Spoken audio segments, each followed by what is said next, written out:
I am 100% convinced that whatever world you live in, the more magical it is, the more ridiculous its bureaucracy.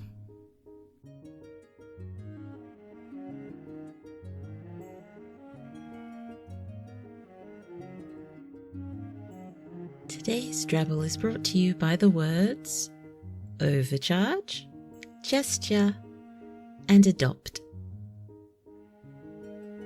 And now another drabble by your favourite magical library in human skin. Unless you've met another magical library since the last video. That is still blue. That is still blue. Miss Mitzi finally snaps.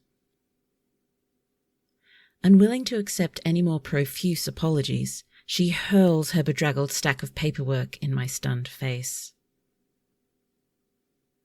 I filled out every form you've shoved at me. It's been 8 months. She's mine, damn it. Give her back. Overcharged with helpless frustration, she slumps against the counter and claws at her tear-blotched cheeks. My hands gather her scattered papers of their own accord. I can offer you permanent priority counter service. I fill my mindless, empty gesture with sympathy. She glares, loathing me. But what else can I offer? Legalizing dragon adoption is a tricky process.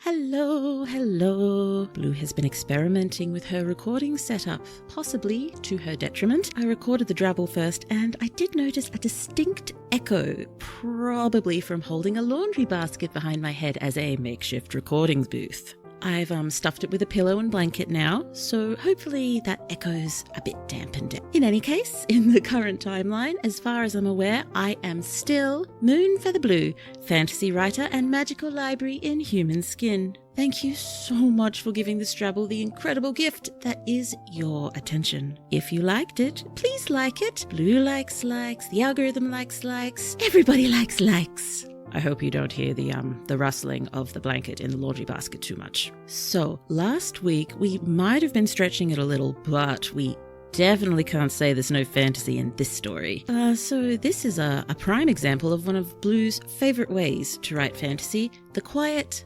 lovely and strange blend of the magical and the mundane.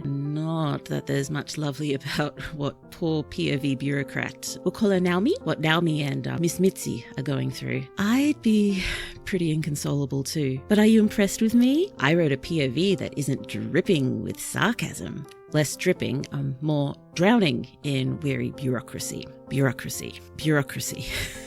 That is one of the words that Blue can never spell. There's a few of them, but bureaucracy is definitely one of the worst offenders. To be honest with you, this low-key is a bit of a nightmare scenario for Blue. This is why I freak out at just the notion of entering any line of work that involves face-to-face interaction with anyone who may become the slightest bit hostile. Perhaps you have worked this out from my general demeanour, namely my habit of apologising for anything and everything, whether within my control or not, to both animate and inanimate objects. Animate objects? Can objects be animate, or does that object sort of ruled out of the... I suppose some objects can be animate, like a remote control car or a wind-up robot. I apologise to both living and non-living things. That's better. I once apologised to a coaster when I accidentally knocked it off a coffee table. This was out loud. Blue wandered off again, didn't she? A world of tangents awaits. Or, are currently behind us. They'll continue to be in front of us too.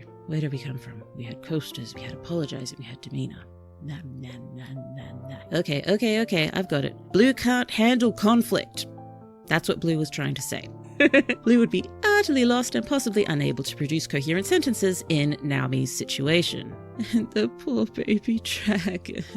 Now I keep getting horror visions of baby crammed in a tiny cage, unable to stretch its wings, shut away in the dark and lonely and scared. I wonder if dragon fostering would be a possibility in this world, but that would present all of its own problems, I guess. Blue has full-on ridiculous levels of respect for every amazing foster parent. Wishes she had the strength to do that herself, but she has the, it's more than a strong suspicion that her heart would break every time she had to say goodbye. Blue's not the important one in this situation, so maybe she should. You know, I'm not sure about being told to toughen up, really. I remember being told to toughen up by teachers when I was in primary school, and that's really stuck with me. Is it so bad feeling? Is it so bad being sensitive? But in this situation, the dragon or other creature being fostered is the important one, so maybe Blue should toughen up for them. Maybe one day. Please, someone cheer me up. Is there a happy ending in this story? What else could Naomi offer besides priority service? Could she sneak approve the adoption and then quit her soul-destroying job in order to open a dragon sanctuary? How did Miss Mitzi get a dragon in the first place? Did she find an egg as a child and care for it for a decade or so before it hatched? What could she do? Could she find the scared baby creature huddled under her car? We once found a cow in our carport. This was when Blue was a very small library. We had a cow. It was not our cow. We did not know why it was there. It's okay. The cow was safely returned. Please regale Blue with all of your prequel and or sequel ideas in the comments. She very much looks forward to reading them. Or you could write your own drabble using the same 3 words that inspired this one. Remember, they were overcharge, gesture, and adopt. Or, even better, for Blue's growth as a writer at least, you could leave some constructive feedback. You all know how much Blue loves feedback of the constructive nature. Although I've decided since recording the previous drabble that I will not be delving into the feedback I've received from Pro Writing Aid anymore. The reasons are of the various nature, but however useful this feedback is to Blue and her editing process, it's probably less interesting and or necessary for you to hear it. I think I'd originally decided to include it just to sort of pad out the video, but it's a drabble. It's 100 words. Shortness is encoded in its very nature. There will be longer stories. There will be longer stories with intrinsically longer videos. We should just let all the drabbles be free to drabble. And you've seen how Blue goes off on tangents. We're not going to be short on material here. Anyway, I crave opinions of a more sentient and human variety, far more than that of software, so any and all honest ratings and reviews are so very appreciated. Whether you make me cry with joy or despair, to the moon and back, I appreciate you. Oh, there's one last thing that has amused me just a little. I had just about decided to give all the drabbles titles of their own, mainly because I really wanted to tease the recentish trends in fantasy titles, the ones along the lines of a blank of blank, or even more compelling, a blank of blank and blank. This one was going to be a gesture, empty and mindless. And last week was going to be a smile engraved with placidness. And the next week, it was going to be an unraveling of awareness. Does that make you excited for next week? Does it? Are you looking forward to next week's drabble already now? There's even one coming up soon that was going to be called A Hard-Boiled Case of Whimsy. I'm a little bit sad that I won't be using that now. That title, it lights up Blue's brain in all manner of pleasing ways. So yes, Blue did choose in the end to stick with identifying drabbles by their inspiration words. Nice and simple, nice and simple. I think Blue is done now. Thank you so much again. Please subscribe for more stories from Blue, and wherever you are in the world, I hope the rest of your day is absolutely lovely, because that is what you deserve. Until next time, bye-bye. Bye-bye. That was wrong. Let Blue try again.